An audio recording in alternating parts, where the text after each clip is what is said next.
No encontro de hoje, nós temos a professora Flávia. E a professora Flávia se juntou ao PESC ano passado, se não me engano. Esse ano. Esse ano? 2018? Foi. Ok, foi em 2018. Então, uma das mais recentes contratadas, não é bem contratadas, mas parceiras do PESC, vamos chamar assim. Okay? E ela trabalha num tema que está muito na moda, que é a internet das coisas. E ontem, quem esteve aqui, o Guilherme falou de internet de todas as coisas, que talvez seja maior que a internet das coisas. Então é muito legal ter alguém no PESC atuando nesse tema, que é um tema muito importante. Vou deixar ela falar um pouquinho mais sobre ela mesma e também sobre o tema. Obrigado a todos pela presença. Obrigada, Arthur, pela apresentação. Boa tarde a todos. Eu vou correr, porque 20 minutos é muito pouco. Eu estou sempre acostumada a falar um pouco mais sobre esse assunto. Então, eu dei esse tema de gerenciamento de recursos na internet como um desafio, tá? Mas existem vários desafios nessa área. Na verdade, mais desafios, né, do que soluções. Já é uma área bem emergente, viva de pesquisa. Então, eu vou falar para vocês rapidamente. Primeiro, a introdução, né, o que é a internet das coisas. Existem várias definições, eu vou falar uma bem simples e pragmática, do que é composto esse paradigma, tá? Os elementos, os componentes. E aí eu vou focar nesse desafio, tá? E no final vocês vão ver que isso é só a pontinha do iceberg, tem muita coisa para ser investigada nessa área. Então, bom, a gente está observando que cada vez mais os objetos físicos, eles estão ganhando inteligência e estão ganhando a capacidade de se conectar entre si e a internet. Então, esse paradigma de internet das coisas, ele surgiu entre a gente muito recentemente, mas na verdade o termo já vem de mais tempo. Então, o que é o que significa isso, né? IoT, Internet das Coisas. A definição, né, quem cunhou esse termo foi um britânico, lá em 1999, então é bem antigo isso. Ele foi um dos fundadores desse consórcio, o Auto ID Center, no MIT. O consórcio foi criado para estudar essa tecnologia específica, RFID. Quem já ouviu falar em RFID aqui? Todo mundo, né? Então não preciso explicar o que significa isso.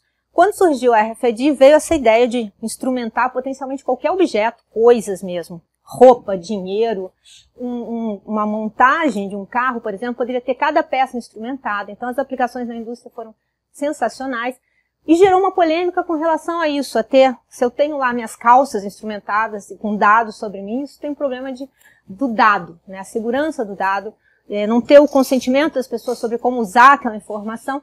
Então, esse consórcio se reuniu para conversar sobre como criar padrões para regulamentar o uso de RFID. Depois ele virou o Auto ID Labs e essa origem voltada para a tecnologia de RFID evoluiu para abranger várias outras tecnologias de sensoriamento, como as redes de sensores sem fio e outras. Então, a internet das coisas, assim, uma visão bem simples, é um paradigma que prevê a interconexão via internet de qualquer objeto físico. Então, eles são heterogêneos, né, por natureza. E a ideia da internet é fundamental, porque a instrumentação do mundo já existe desde a época da computação ubíqua, tá? Mas existe aqui o fator, eles têm que se conectar eventualmente à internet. Então, é a extensão da internet ao mundo físico. Então, na visão da internet, como é que um objeto físico ele vai se tornar parte da internet? Bom, ele tem que ser instrumentado.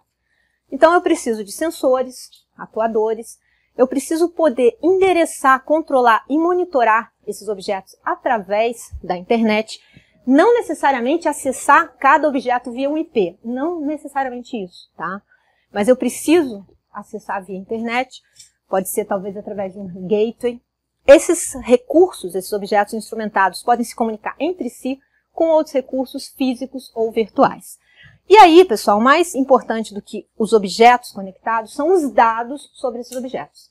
Então, a ideia não é it's not about things, é sobre dados, tá? Então, dados gerados pelos objetos conectados que vão servir de entrada para as aplicações. Bom, isso tem atraído a atenção da indústria e da academia, principalmente pela ampla gama de aplicações que podem fazer uso da internet das coisas, tá? Então aqui o limite é a imaginação humana, né? Cidades inteligentes, ambientes de monitoramento ambiental, smart grid, rastreamento de bens na área de logística, indústria 4.0 é toda voltada nessa instrumentação, robôs controlados pela internet, casas inteligentes, isso aqui já é realidade, a gente compra isso em vários lugares, não no Brasil ainda, mas sistemas de smart home, transporte inteligente, controle de tráfego, iluminação urbana ser otimizada e controlada pela internet, saúde, né? Monitoramento de sinais vitais remotamente em tempo real, então se consegue detectar situações de emergência imediatamente, e ainda monitoramento a longo prazo junto com dados de diagnóstico e fazer conseguir fazer diagnósticos mais precisos. Enfim, amplas aplicações que trouxeram essa atração muito grande para essa área. E aí, o que compõe, né, quando a gente estuda IoT, o que a gente tem que estudar? São múltiplos elementos e é uma área multidisciplinar, tá? Então, a IoT ela é formada de um conjunto de técnicas, tecnologias, conceitos, e vai desde a parte de identificação. Então, eu preciso identificar esses objetos, e não existem padrões para isso, então existem vários propósitos. Por exemplo, na indústria eles usam esses códigos de produtos eletrônicos, que podem ser gravados numa RFID e identificar de forma única um objeto numa linha de produção, por exemplo. Eu tenho as tecnologias de sensoriamento, então microeletrônica, produzir sensores e atuadores, faz parte essencial para instrumentar o mundo.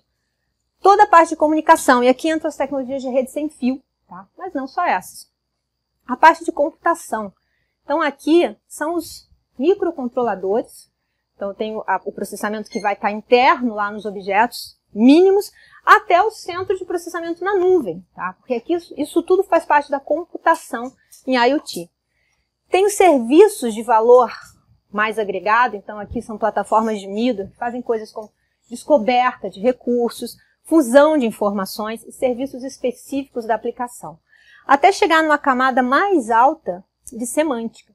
Porque todos esses dados que estão sendo produzidos, eu preciso colocar uma semântica em cima deles, fazer mineração dos dados, data analytics, para produzir conhecimento de valor, tá? Então a gente parte lá de objetos e chega em conhecimento, tomada de decisão e tudo mais. Essa história de eu ter vários tipos de dispositivos é importante, porque muita gente pensa em IoT como sendo só machine to machine, um objeto falando com o outro, dispositivos restritos. Mas não, tá? A gente tem várias categorias de dispositivos que fazem parte da IoT. Começando por dispositivos puramente passivos, que nem a RFID, que tem uma informação gravada nela e a gente consegue ler à distância. Passando por dispositivos de sensoriamento que capturam informações ambientais que variam no tempo e no espaço. Passando por dispositivos que já têm alguma capacidade de processamento, por exemplo, o celular de vocês é um dispositivo que faz parte da IoT, tá? Até chegar em centro de dados da nuvem. Por quê? Toda essa quantidade absurda de dados gerados pelos milhões, bilhões de objetos conectados, onde que eles vão realmente ser processados? Bom, muito provavelmente na nuvem, que é quem tem capacidade de armazenamento e processamento, tá? Então eu tenho aqui, pessoal, um grande ecossistema, né, começando desses pequenos dispositivos até chegar ao centro de dados nas nuvens. E é aí que gera a complexidade de se trabalhar com esse ecossistema, tá? Então essa interação entre todos os dispositivos para gerar serviços, aplicações, coisas de valor para o ser humano, porque o objetivo final é gerar melhoria de vida para todo mundo, né? Isso que a tecnologia tem que fazer. Então isso gera um monte de desafios e a pesquisa ainda está começando. Eu vou falar sobre um desafio aqui com vocês que eu tenho pesquisado. Então, antes de falar do desafio de gerenciamento de recursos em particular, é importante entender que a IoT, ela na verdade, ela é um ecossistema que tem no mínimo 3 camadas, tá? Conceituais. Partindo dos objetos, que são as fontes de dados, até chegar à nuvem, onde muitos desses dados vão ser processados, mas nem todos, a gente tem toda uma camada de borda, que deu origem a um outro paradigma hoje em dia que está sendo bastante estudado, Edge Computing ou Fog, que é a nuvem baixa, né, a computação na neblina. Então aqui eu tenho Smart Gateways, eu tenho centros, base stations da tecnologia de celular 4G, 5G, que são inteligentes, então podem gerar conhecimento. Então eu não estou mais simplesmente falando em pegar os dados e cegamente mandar para a nuvem. Eu posso processar um pouco aqui na borda, filtrar, reduzir a latência, reduzir o uso da banda. Então isso aqui é complexo, porque eu preciso decidir onde é que eu vou pegar aqui os dados, onde eu vou processar, para onde eu vou devolver. Isso é um problema de gerenciamento de recursos, tá? Então, desde a aquisição do dado físico até a transformação em algo de valor, eu tenho que eu tenho que criar soluções para esse problema de gerenciamento de recursos, tá? Isso aqui é um livrinho que, junto com 2 colegas, a gente escreveu sobre esse assunto. Foi publicado ano passado, então já está velho, né? Porque isso daqui pra gente, IoT, tudo é assim. Então, só para vocês entenderem, nesse livro, né, e nos trabalhos que eu tenho feito, recurso para a gente é qualquer coisa que possa ser alocado dentro de um sistema. Então, vai desde o elemento lá, sensoriamento, dentro do nosso sensor, a unidade de armazenamento temporário no nosso sensor, a banda da rede, os armazenamentos nos nós de borda, até lá as máquinas virtuais, tudo isso é um recurso, tá? E aí, como gerenciar esse recurso? A grande meta aqui é definir qual o melhor esquema para alocar os recursos para executar as aplicações que são entradas nesse sistema, tá? Então, as aplicações têm seus requisitos, eu tenho que atender os requisitos, ao mesmo tempo em que eu tento maximizar aqueles recursos que são compartilhados por múltiplas aplicações. E repara, aí eu tenho um cenário em que as interações são oportunistas, tá? Eu não tenho um contrato formal de uso. O meu celular aqui pode virar um provedor de recursos do celular dele, tá? Então, como gerenciar isso não é uma tarefa fácil. Então, aqui são as atividades envolvidas nessa história que a gente está chamando de gerenciamento de recursos, tá? O core, né, o núcleo, é a alocação. Mas existem várias atividades que dão suporte a essa alocação. Então, para começo de conversa, a gente precisa modelar o recurso, né? O esquema, a descrição dos recursos. Eu preciso descrever os recursos que vão ser colocados em disponibilidade para as aplicações. Então, isso aqui vai nortear toda a alocação, porque é a unidade de trabalho, tá? Eu tenho que modelar o recurso conforme a expressividade que eu tenho no meu modelo de recurso, eu vou estar disponibilizando uma CPU ou então algo de mais alto nível. Então, isso é muito importante. E aí é ele que vai servir para que os sistemas de gerenciamento de recursos e as aplicações consigam, por exemplo, expressar os seus requisitos e fazer um mapeamento entre o que é oferecido e o que é necessário para ser usado pelas aplicações, tá? Aqui tem uma série de observações que eu vou pular. É importante entender que cada modelo de recurso, ele pode ser classificado segundo o seu nível de abstração. Então, pode ser de alto nível, por exemplo, usar uma ontologia para descrever recurso. Ou eu posso só descrever em termos de atributos, para construir um modelo formal, por exemplo.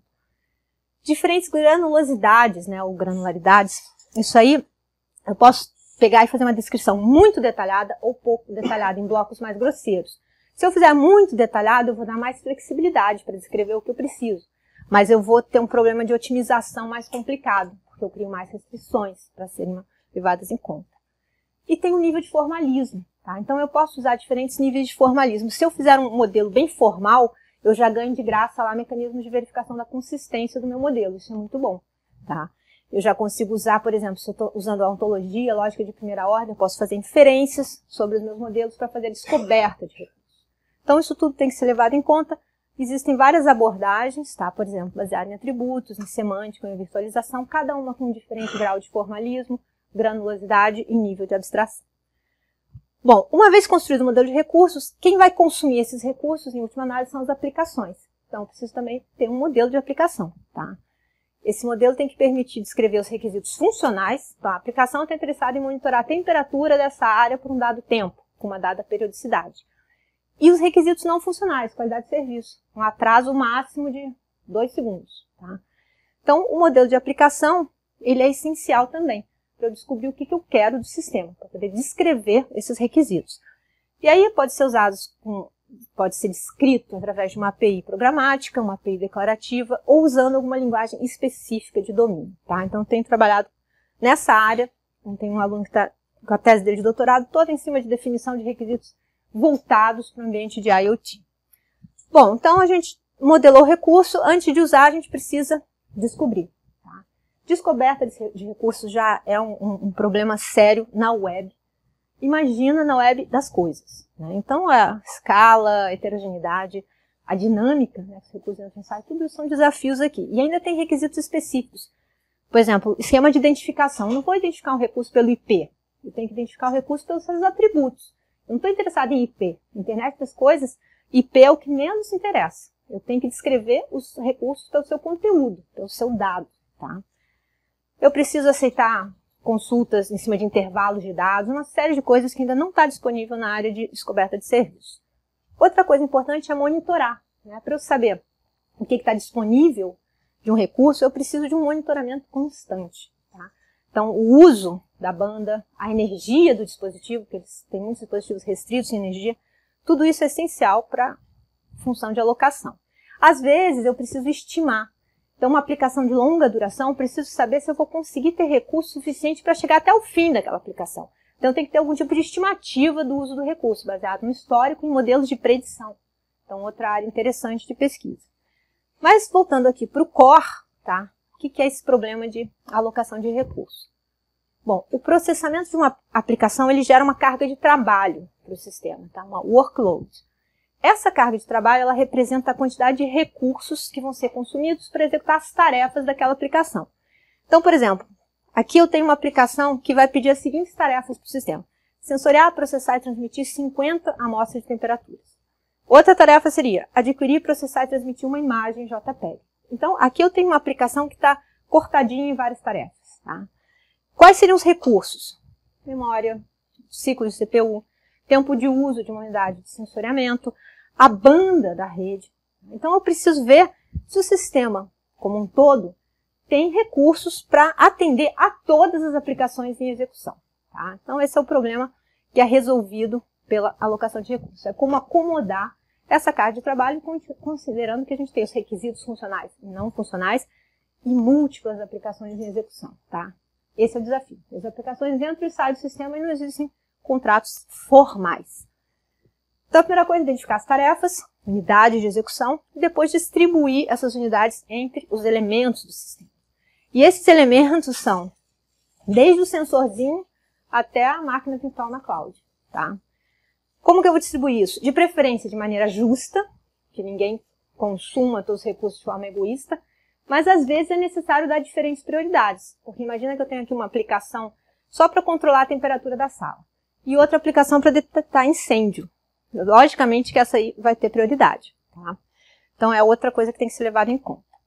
Então, quais são as entradas de um sistema genérico de alocação de recursos? O modelo de recursos, a descrição dos recursos, da aplicação e o status atual dos recursos. Não adianta dizer, eu tenho aqui um monte de recursos, mas o que está instantaneamente disponível? Então, isso vem lá do modelo daquela capacidade de ficar monitorando o uso desses recursos.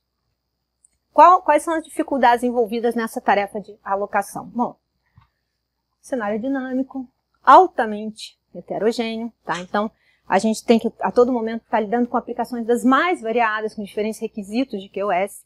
E aí, eu preciso primeiro decidir em qual camada rodar, tá? Porque, por exemplo, se eu tenho um requisito que precisa de muito processamento, eu vou rodar na nuvem. Agora, se eu preciso de tempo de resposta, eu vou rodar na borda da nuvem, num gateway que esteja próximo da fonte de dados. Então, essa é a primeira decisão. Eu posso alocar estaticamente, então eu posso fazer já um pré-provisionamento dos recursos, ou eu posso ter que alocar dinamicamente. Eu posso ter que mover a carga de trabalho. De repente, eu tenho que mover de um lugar para outro. Então, eu tenho que fazer o descarregamento daquela carga de trabalho. São decisões de offloading. Né? Eu tenho desde os casos extremos, onde tudo vai ser executado lá no dispositivo da borda, no dispositivo IoT mais restrito, ou tudo vai para a nuvem, com várias opções intermediárias. Então, isso é um problema típico de otimização. Tá? Ele é tratado, modelado como um problema de otimização. Várias técnicas podem ser usadas para resolver esse problema, cada uma considerando diferentes métodos de desempenho, diferentes trade-offs, porque, obviamente, se eu quiser, eu vou dar o máximo de desempenho aqui, vai ser rapidamente provido o recurso, vai acabar com a energia da minha rede. Nunca vou conseguir atingir todas as metas ao mesmo tempo. Então, mais do que um problema de otimização, é de otimização com múltiplos objetivos. E atendendo a diferentes restrições. Tá? Então, as restrições, cada trabalho modela um certo conjunto de restrições. Então, esse aqui tem sido um foco das minhas pesquisas. A gente tem trabalhado com diferentes heurísticas, formas de otimizar. E a construção de um sistema integrado de gerenciamento de recursos ainda é uma grande lacuna, tá, nessa área de pesquisa. Bom, então, eu vou concluir dizendo que a internet das coisas não é o futuro, tá? Ela já está aqui entre nós. Todas as tecnologias habilitadoras já existem, ela está atraindo o interesse das empresas de telecomunicações, porque quando a gente fala de borda, são as redes celulares como provedores de serviço IoT. Isso vai acontecer. Tem uma ampla gama de aplicações, tá? Então isso tem atraído mais ainda interesse, mas muitos desafios. A gente falou desse pequeno desafio de gerenciamento de recursos. Agora, qual seria uma coisa essencial aqui também? Segurança e privacidade dos dados, né? Como é que a gente vai querer nossos dados sobre a nossa casa, sobre o nosso corpo, trafegando na rede global, assim, sem cuidado? Então, isso aqui é um super desafio. Tem toda uma questão do modelo econômico, porque o modelo da nuvem está bem conhecido, o modelo de negócio da IoT não sabe qual vai ser, porque eu quero poder fazer essa coisa de interações oportunísticas e estimular as pessoas a usarem, mas a também poderem prover recursos.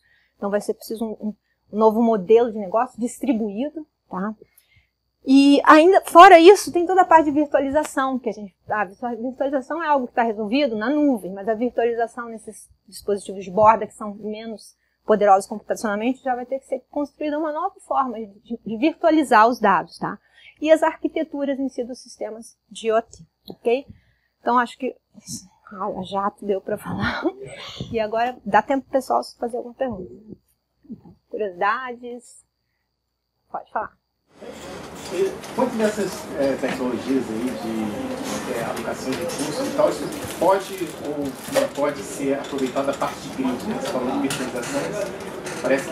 Grid é o tipo da tecnologia de borda de rede, tá? Um grid, tá falando de grade computacional, né? É uma tecnologia que pode ser usada para fazer esse processamento na borda da rede. Eles são elementos, com certeza, de processamento para grandes volumes de dados na borda da rede. É uma parte daquela camada do meio, tá? Camada de baixo são os objetos, camada de cima a nuvem, os grids estão aqui no meio. Eles vão ser usados, pode fazer todo o processamento ali e já gerar uma resposta. Ou, se não conseguir, se precisar de mais poder de processamento, eventualmente jogar para a nuvem. Mas o grid é digamos assim, é considerado um dispositivo de camada de borda, tá? Para processar e armazenar. Eles têm capacidade computacional suficiente. Eventualmente, eles podem gerar dados com a resposta com uma rápida velocidade. E uma coisa que eu não mencionei, que é um desafio, o dado da IoT pode ser um dado instantâneo ou pode ser um stream, né? Para esses streams de dados, tu vai processar no grid e vai ser excelente. Tem gente fazendo grid até fazendo cluster com Raspberry, tá? Isso já é parte dessa camada aí. Mas, alguém quer fazer uma pergunta? Antes que eu fechar. Posso? Não sei se tem alguma outra pergunta? Você. Obrigada, Daniel. Flávia, sempre é um prazer assistir você apresentar essas coisas que não são assim tão próximas a gente, então muito bom a gente ter a oportunidade de ver esses colegas.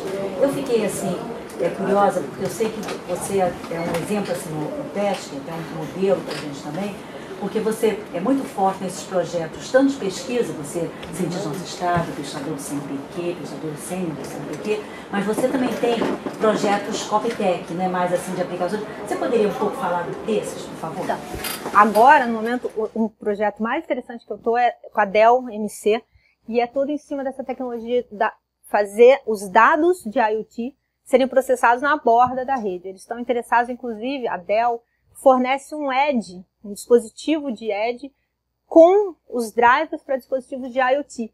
Então, a gente está ali para fazer, são duas coisas, né? A otimização de recursos, o projeto é em cima disso, e mostrar os casos de uso, né, em cima desse gateway, que é um gateway da Dell IoT, para exatamente isso que eu estou falando para vocês. Então, isso a gente já tem uma patente, né, sobre isso, que é a alocação de recursos de IoT com Edge.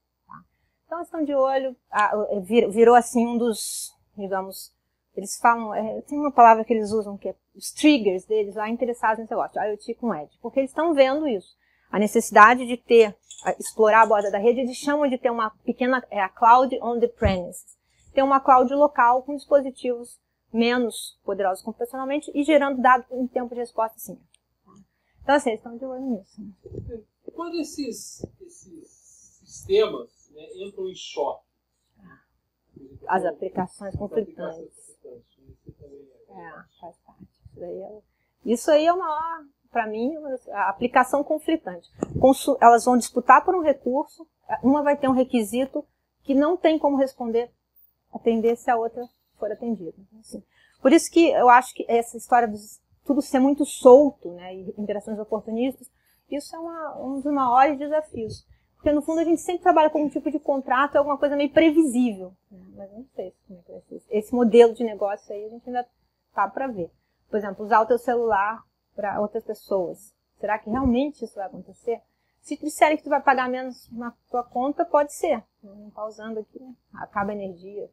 Enfim, eu acho isso é conflito. Dá tempo mais um? Não. Então, deixa eu fechar. Obrigado.